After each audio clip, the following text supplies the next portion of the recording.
verbs with the verb ser. All right? Yo soy, tú eres, él es, nosotros somos, etc. And we compared it to the English because in English, it acts kind of weird the way it does in Espanol. In Espanol, the verb ser is what we call irregular because, believe it or not, it does not follow any rules. You just have to memorize its different forms, just like you do in English. The thing is, though, is that all verbs in Espanol are kind of like the verb ser, in that there is going to be a different form depending on the subjects that you use. So you're going to have to always be changing it. The good news is, though, is that there are rules to it, and there is a pattern, all right? So it's not like straight up memorization the way it is with the verb ser. I mean, there's some memorization, okay? But there is a pattern, all right? Now, just to start off here, okay, in Spanish, in Español, there are 3 types of verbs. Okay? We have verbs that end in AR, okay, like hablar, which is what we're going to be working with today, because it's pretty easy. Hablar means to speak.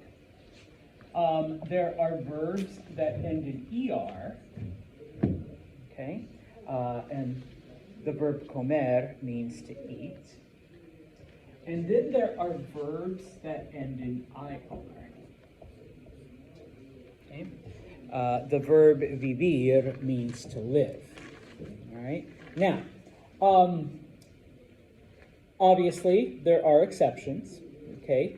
There are, a handful of kind of strange ending verbs, which we don't really get to until we get to Español dos. So if you take the sequel, all right, we will touch on these. But for now, okay, just know that in Spanish, all your verbs, okay, all of your action words are going to either end in AR, ER, or IR. Okay? Now, there are a lot of these, all right? I'll tell you that much. So you will be learning vocabulary as well. Okay? And so because of that, in this chapter, in Capítulo 1, we will only be doing AR verbs. When we get to Capítulo 2, we will do the other ones. We will do ER and we will do IR. Okay? So, like I said, the verbs are basically like the verb ser, the verb to be, in that they are going to change depending on the subject that you use. So let's just review really quick. What does yo mean? I. Talking about yourself. Okay? What does tú mean? You. Jack, in what context? Muy bien, informal. The informal you. All right? What does usted mean? You, but once again, Jack, in what context? Formal. Okay, that is the formal you. Okay. El with an accent mark. Not you. He. Muy bien. He. Okay. Remember, without the accent mark, it's the. All right. With the accent mark, it's he. And then what does ella mean? She. Okay? Ladies, I apologize. This also includes the feminine form, but I'm only going to write the masculine because I'm lazy. All right. What is nosotros?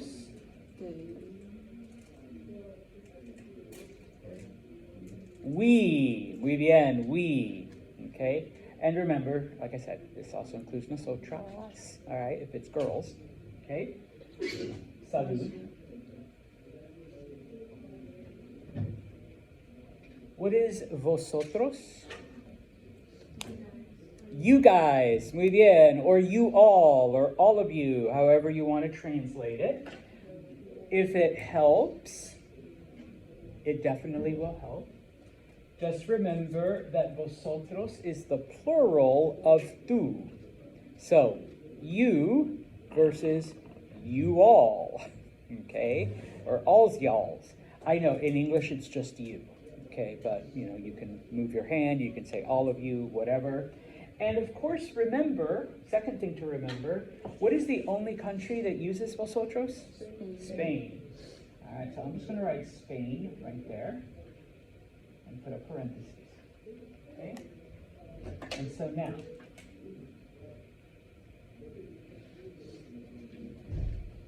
what is ustedes? If usted is you, what is ustedes? You all. Okay? Now, in Spain, it's the formal you all. In the other 20 Spanish-speaking countries, Mexico, Guatemala, Venezuela, Colombia, Peru, Bolivia, Argentina, you know, all of those, okay? It's you all for everything, okay? It's literally just, you know, doesn't matter. Young people, old people, friends, strangers, students, teacher, whatever. It's you all for everyone, okay? Your Puerto Rican friends, your Dominican friends, your Bolivian friends probably don't know how to use vosotros, okay? They'll say ustedes for everything. What is ellos, which is the plural of él? Not you guys. If there's a he, and a he, that's an object, though. They, okay? They, but in the, I'm going to put a little M, masculine form. Okay, so it's they. And so then what would ellas be? Okay, muy bien. They, but in the feminine. All right? So, you do need to, you know, kind of remember these. All right? It is important. All right? Now, when it comes to verbs in Espanol, all right? So, for example, the verb hablar. Hablar means to speak. Okay? If somebody wanted to say, I speak Spanish, all right? We know that I means yo. We know that Spanish in Spanish is español, because it's one of our vocabulary words in this chapter. Now, in order to change the verb, in order to make it agree, because remember, all of our verbs are going to change depending on the subject, you drop the AR. You get rid of the AR. Right? Let me go with black. And then you add one of these appropriate endings. Now, just as an FYI, most Western languages do this. French, German, Portuguese, okay, will do their verbs this way, okay? So you drop the AR, and one of the reasons why I do a chart like this is because yo is the top left square. The top left square is your ending. So yo, what are you going to add? Muy bien. Yo hablo español. I speak Spanish. Okay? If I want to say that Carson, Alejandro, and Jack, they speak Spanish, and it's three men, all right? Ellos. Muy bien. Dacin's getting 2 steps ahead. All right, you drop the AR, bottom right, bottom right. I'm just going to put ESP. I don't want to write the whole thing. Ellos hablan español. Okay? If I want to say that me and Kaylee here speak Spanish, all right, I'm going to use the masculine because I'm present. So nosotros, drop the AR, top right, hablamos español. Okay? Now, if you don't like the little tree, the little chart like that, okay, you can do something like this, which is what your textbook has and which is what the slide comes from, you know. Yo hablo, tú hablas, you know, usted habla, él habla, ella habla, nosotros hablamos, vosotros habláis, ustedes, ellos, ellas hablan, okay? The red part is the ending, and then, you know, the rest. And then, of course, it gives you the translation. I speak, you speak, you know, he, she speaks, we speak, y'all speak, etc. Okay? Whenever I've taught, I've done something like this. Whenever I've taken language classes, because I had to take Portuguese and French and German, I always do this, okay, because it helps me visualize it. When it comes to remembering what goes in my little chart, I always go top to bottom, left to right. So, o, as, a, amos, ais, an, o, as, a, amos, ais, an. I have had classmates that, I can't do it, so I have to read it. O, amos, as, ais, a, an. If that's your thing, if you'd rather go that way, that's fine, but for Santos, it's o, as, a, amos, ais, an. O, as, a, amos, ais, an. Okay? And that's how I got through my language classes also. All right? Any preguntas on that? Okay, now, if you need a repeat or if you need a deeper explanation, everything I've talked about is literally the top half on page 34 in that gray chart, in that gray area. It explains AR, ER, IR verbs. It explains how you drop the AR and then you add a certain ending. And it has a chart that looks more like this, okay? But like I said, if this is something, for me, this is easier to visualize because I can make the comparison, all right, side to side. Now, verb tense, okay? Verb tenses is basically when an action is happening, all right? We have that in English, okay? If I were to say, and we'll go over here where we have some English, okay? Yo hablo, I speak. If I did it yesterday, what would this sentence be? I spoke. That's past tense, okay? If I'm going to do it tomorrow, what would this sentence be? I will be speaking, or just I will speak, okay? Now, Spanish has a total of 21 different verb tenses. Don't panic, because unless you're going to get, you know, a PhD in Espanol, you'll never have to know all of them, number one. Number two, some of them are archaic, like they're not really used anymore, but they're still on the charts, just like in English with these and thous and thines and things like that, okay? But for you guys, for this semester, for Español Uno, we're only doing the present tense, okay? Things that happen right now. If you want to learn how to speak about yesterday or last week, that's Español Dos, the sequel, all right? So you'll have to come back next semester, okay, to learn the past tenses, okay? Now, the thing is, though, the present tense in Español is more flexible than it is in English. We can actually use it for more things than just what happens right now, okay? So I often tell students, while technically we're only learning one tense, we're actually learning 1 3/4, okay? Because we can use the present tense to express certain things in other time frames, okay? So It gives you some examples here. Number one, we talk about what people do in general. So like Anita studies languages, okay? Anita estudia lenguas, okay? Whereas in English, okay, it might take a slightly different structure, okay?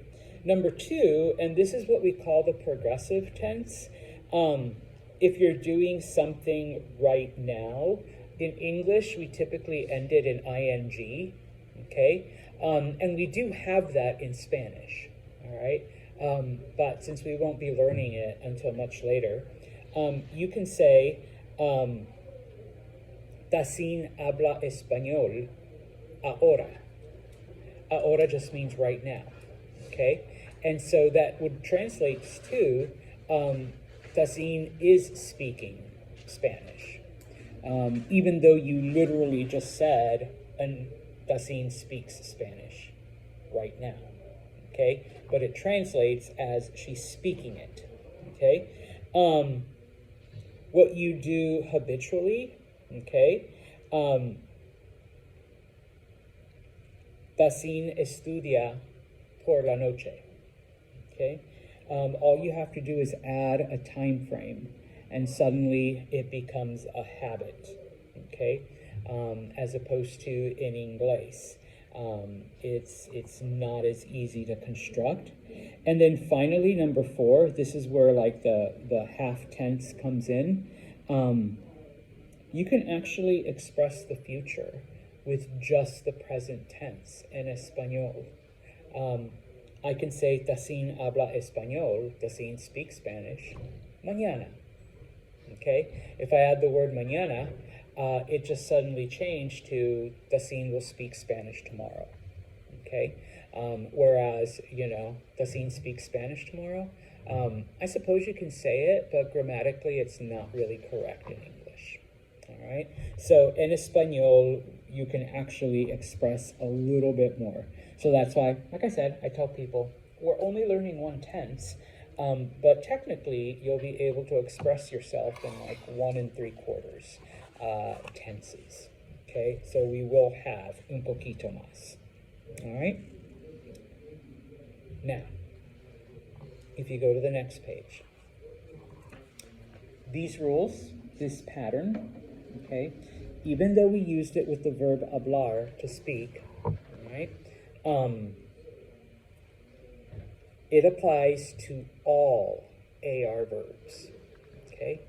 There's a few exceptions, but you don't need to worry about those, not at this level, okay? This is part of your vocabulario, so you do need to know what these verbs mean. I am not going to go through all of them, but once again, you are still responsible for their meaning. And so the ones, I actually go through the top one, because for whatever reason, they give you these verbs in an expression. So for example, the first one, descansar.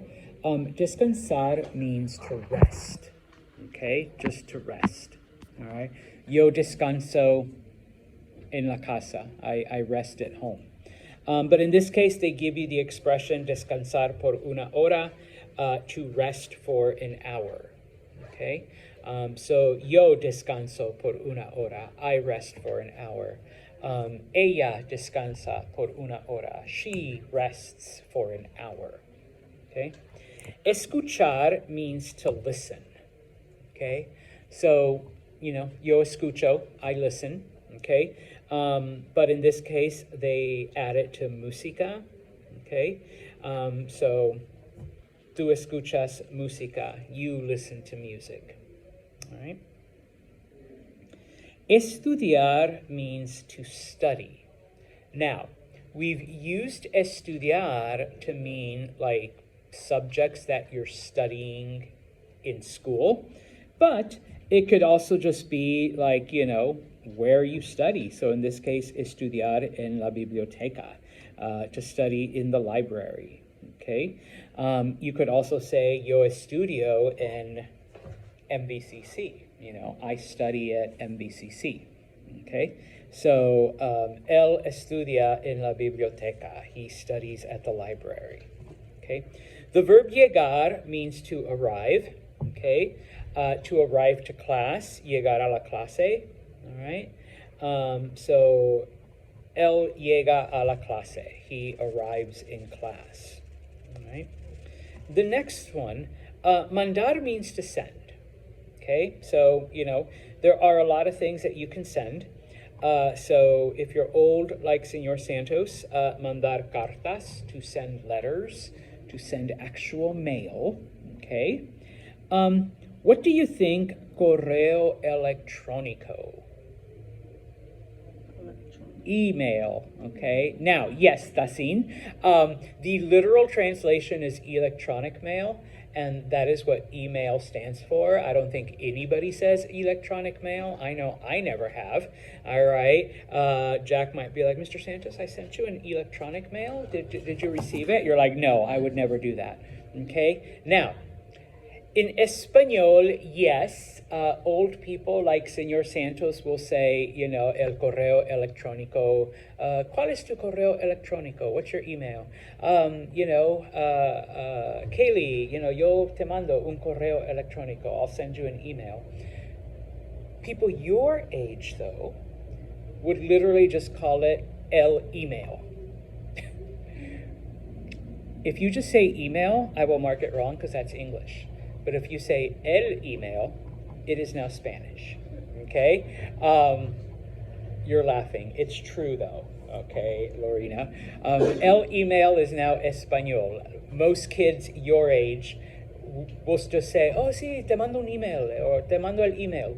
Okay? Jack, ¿dónde está el email? Like, the confirmation. And they'll just say, like, el or un email. Okay? So Santos will accept it. All right. The next one that's there, mensajes, even though the literal translation is messages, that is how, once again, in Espanol, we express what you do with your phone, texts. Okay? So, yo mando un mensaje a Lorena. It doesn't mean like I sent her a message. I mean, I guess it does mean that, but it's literally like I texted Lorena or I sent her a text. Okay, type of thing. All right. So when someone says, "Hey, Emma, recibiste el mensaje?" Did I get your message? In this case, it means the text. All right. Is it only text message or is it WhatsApp? Well, yeah, all forms of messaging. Yeah. Okay. I've heard some kids say el DM. Literally LDM. All right. I'm like, okay, LDM. Or el DM. Nobody really says el DM, at least not the younger people I've spoken to. El DM. But el DM, okay? So, but yeah, it would be for, WhatsApp or Facebook messaging or Instagram messaging or el Snapchat. Oh, and those apps, everyone like el Insta. I'm like, el Insta? Okay, está bien. El Snap. All right, el Snap. You got to put el or un in front of it, though. And I don't know why they're all masculine. Probably because that's the default form. Okay? It's not la Insta. Because Insta ends in A. Anyways, okay? The other thing, and I suppose I could accept it.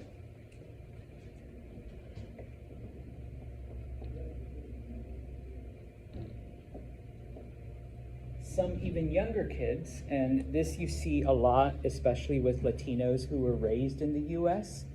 What do you think textear? Text. And it functions just like a regular AR verb. All right, so yo texteo Emma. Okay, Meredith, texteas con tus amigas? Like, do you text with your friends? Okay, él textea a su novia, like he texted his girlfriend, so yeah, you can get away with that one, I suppose. Santos can't, but you guys can. You guys are kids. You guys are young. All right. Regresar means to return. Now, in this chapter, we're going to use it to mean to return to a place. So that's why they have a casa, to return home. But it can also mean to return a thing. Okay, yo regreso el marcador, like I'm returning Dacin's marker. Okay, tomar means to take. Okay, so even though I've used and I've shown you, okay, yo estudio inglés, español, historia, you can also say yo tomo inglés, español, historia. So if you'd rather say like I'm taking these classes, you can use the verb tomar. Okay, so yo tomo. And of course, we can use it to take anything like tests and whatnot. All right. Finalmente, in this group, trabajar. Trabajar means to work. Yo trabajo in MVCC. I work at MVCC. Okay. I could ask, Tacin, ¿tú trabajas en la biblioteca? Do you work at the library? And she's like, no, yo trabajo en la cafeteria. No, I work at the cafeteria. Okay. And then por la noche is to work at night. All right. Yo no trabajo por la noche. Okay. The rest of them, I'm not going to go through all of them, but you are responsible for knowing what they mean. The couple that I am going to go through, if you look at buscar, the verb buscar, buscar means to look for, okay? Now, sometimes students, because the word for, F-O-R, is por in español, P-O-R. And so sometimes students are like, oh, yo busco por mi libro. I'm looking for my book. You don't need to add the word for because the verb buscar already means to look for. Okay? So yo busco mi libro. I'm looking for my book. Okay? Maybe you lost it, maybe you can't find it. Okay? Yo busco mi bolígrafo. Like I'm looking for my pen because I need to, take attendance. Okay? If you go to the very bottom of that group, okay, esperar. Something you need to be aware of early on is that when it comes to certain words in Spanish, especially verbs, they can have multiple meanings. Okay, so esperar means to hope. It can also mean to expect, and it can also mean to wait. All right. Now, how do you know which one is the meaning that's being used? Yeah, okay. The word for that is context. Okay? So yes, you got to look at the whole sentence. You can't just look like, "Oh, espero." Wait a minute. What do you mean you're waiting for like a wish to come true? I guess you can't wait for your wish. Oh no, you're hoping that it comes true. All right, type of thing. So yes, you would have to look at the whole sentence. All right. I forgot one. If you go up a little ways, the verb desear. Okay. We are using for now the verb desear to mean to want or to wish, even though it actually means to desire. Okay, and some people are like, well, what's the difference? Well, there's differences between wishes, wants, and desires. Okay, they're subtle. And some of you who have taken Spanish before will probably be like, but Mr. Santos, in my high school class, we learned querer to mean to want. And querer is actually the verb that means to want. But that's an ER verb, and we're learning those next chapter. So for now, we're going to use desear to mean to want, okay, temporarily. All right. If you already know how to use querer, if like you learned it in high school, then go ahead and say, yo quiero. But for now, Santos is going to use desear. Okay. If you go to the next column, okay, once again, not going to do them all, but, okay, llamar. Okay, llamar means to call. Okay, so it can refer to you calling someone on the phone, and so that's why they have to phone. Okay, if you think back to the very first day, okay, and I asked, ¿Cómo te llamas? All right, and you would answer, Me llamo Emma. Okay, I gotta confess, I wasn't asking you what your name is. I was asking you, what do you call yourself? And you weren't telling me my name is Emma. You were telling me I call myself Emma. Okay? That's just the way we say it in Espanol. If you want to say my name is, it's literally mi nombre es. Okay? That's my name is. But most Spanish speakers, me llamo, ¿cómo te llamas? Right? What do you call yourself? I call myself Emma. Right? Type of thing. Or, you know, what do you call yourself, young lady? I call myself Meredith. You know, type of thing. All right? So, llamar. Okay? The last one I want to look at here, if you go down to tocar. Okay? Tocar means to play, but specifically it means to play an instrument or something musical. Okay? To play sports and to play games is a completely different verb in Espanol. We use a different word for that. Right? Tocar can also mean to touch. Yo toco la mesa. I'm not playing the table, I'm touching it. Okay? So once again, context determines the meaning. All right? Preguntas on this part. Then vamos a practicar. Oh, no, not yet. Lo siento. I have one more explanation. I'm sorry. Okay, almost went too fast. Okay, and it's kind of at the very bottom of page 35. Okay, in that gray box, and I actually need necesito this. And I need to make it smaller. All right, now, in both English and Espanol, we have a concept known as compound, or a grammatical structure known as compound verbs. Okay? A compound verb is when you have two verbs expressing one action. Okay? So for example, in English, I need to speak. Okay? Needing something is an action, it's a verb. Speaking is an action, it's a verb. Together, needing to speak is a singular action, even though you have two verbs expressing. Okay? Now, oh, I thought I heard a question. All right, now, a compound verb is made up of a main verb and the real name is auxiliary verb, but I could never say it right or spell it correctly. So in 8th grade, my teacher just said, call it a helping verb. And I will always appreciate my 8th grade English teacher for that. Okay? So it has a helping verb and a main verb.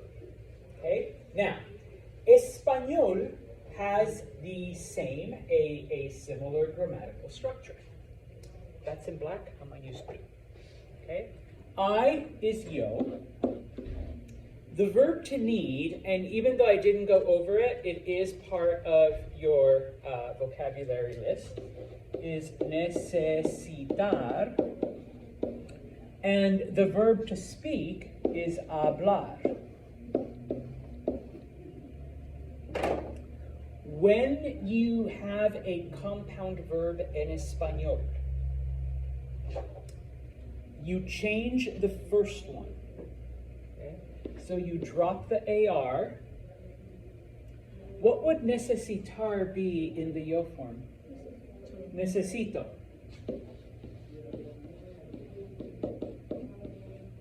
The second verb, you leave it alone. You don't do anything to it. So, yo necesito hablar. I need to speak. Okay? Ella necesita hablar. She needs to speak. Okay? So this is how we structure it. Okay? This becomes important because a lot of our tenses in Espanol, at least later on, when you take like Espanol dos, or if you're brave enough, Espanol tres and cuatro, are what we call compounds. They're compound tenses. So, yeah, we're laying the foundation right now. When it comes to helping verbs,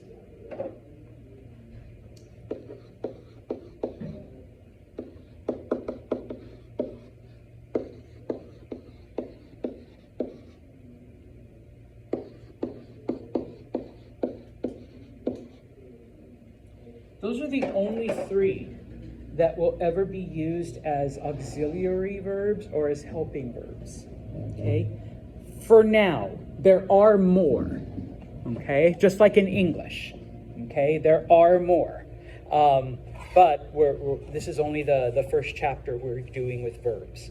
Okay? So if you ever see those verbs, then I mean, just like in English, you could use them on their own. They're their own individual verbs. But they can be used in a compound. Usually I'll pick two random ones here, and I'll say, yeah, you can't walk sing. Okay, I walk sing tomorrow.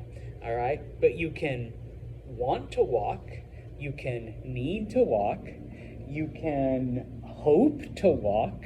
All right, you know, or you can need to sing, or you can want to sing, or you can wish to sing, but you can't walk sing, all right, or sing walk. Maybe you can, all right.